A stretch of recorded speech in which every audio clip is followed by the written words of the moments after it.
How's it going, everyone? Landon with LMR.com, and in this video I'll be checking out this carpeted reinforced rear seat delete and how to benefit your 2015 to 2018 S550 Mustang.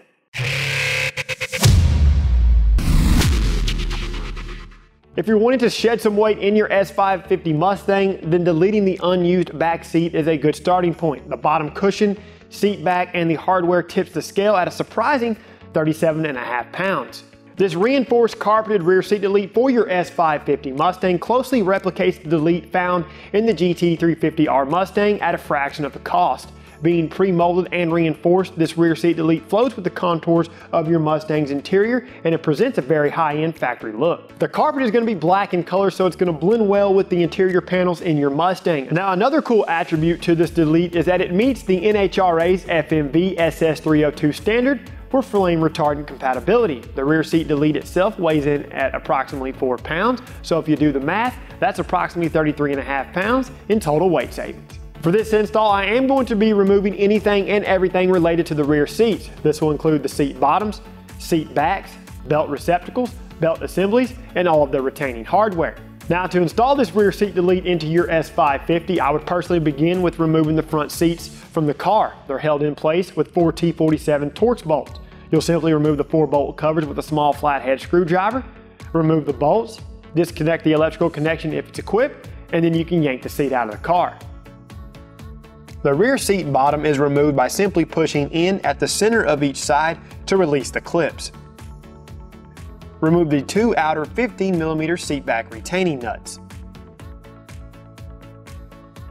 Lower the seat backs and remove the middle 15mm bolt. Now you can remove the seat backs from the car.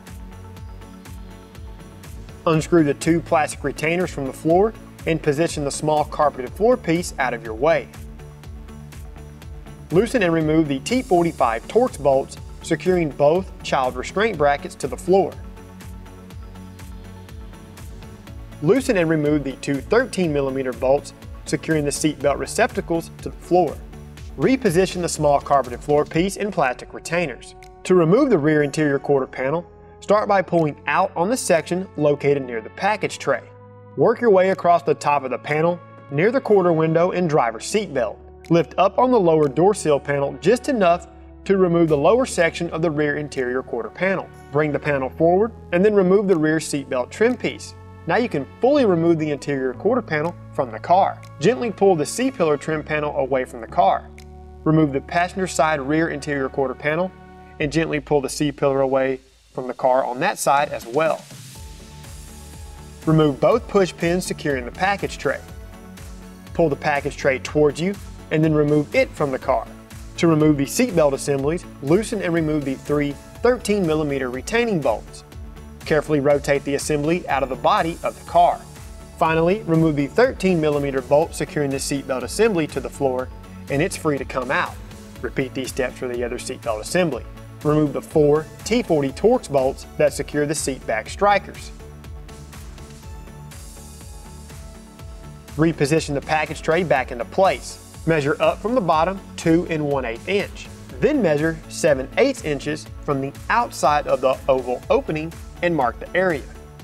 Do this for both sides and then remove the panel. Center punch each mark and then drill each hole with a 5/16 drill bit. Vacuum or use compressed air to clean up any debris.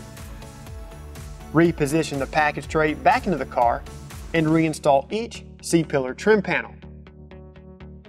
Reinstall each rear interior quarter panel and reposition the lower door sill panels. Use a pair of needle nose pliers to remove the factory installed star washers. Doing this will prevent water from potentially making its way inside of the car. All of this hardware retain these child restraint brackets, seatbelt receptacles, and seatbelt assemblies. Before installing the rear seat delete, reinstall all of the bolts back into their respective areas. From the center of the frontmost hole near the floor carpet, measure 1 inch back and then center punch. Drill a 1/4 inch hole, vacuum up the metal shavings, position the rear seat delete into the car and install the provided push pin into the 1/4 inch hole that you just drilled. slide one of the provided washers over the previously removed T40 bolts from the seat back striker. Install it into place and do this again for the other side. Now you can fully tighten the hardware. If necessary, place some of the Velcro strips underneath the leading edge of the rear seat delete. Use a sharp utility blade to cut the corner of the rear seat belt trim piece. Be sure and position the belt out of the way. Once the cut has been made, slide the belt out of the trim piece. Do this for the other side, and then reinstall each modified trim piece back into the car. If you remove the front seats in the beginning, go ahead and reinstall those. You'll want to double check your work, and then you're all finished. Now, as far as installation goes here, guys, this rear seat delete only took me about an hour and a half from start to finish. It looks extremely time consuming, but trust me on this one, it's actually pretty darn easy. Again, if you want to reinstall the seatbelt trim pieces, I would strongly recommend simply cutting the trim to remove it from the belt. Other than that, and drilling 3 holes, this one installs with minimal modifications to your car. To see more how-to videos for the S550 Mustang, be sure to subscribe to our YouTube channel and turn on notifications. This reinforced carpeted rear seat delete is currently available for your 2015 to 2018 Mustang from the Real Mustang Enthusiasts, LMR.com.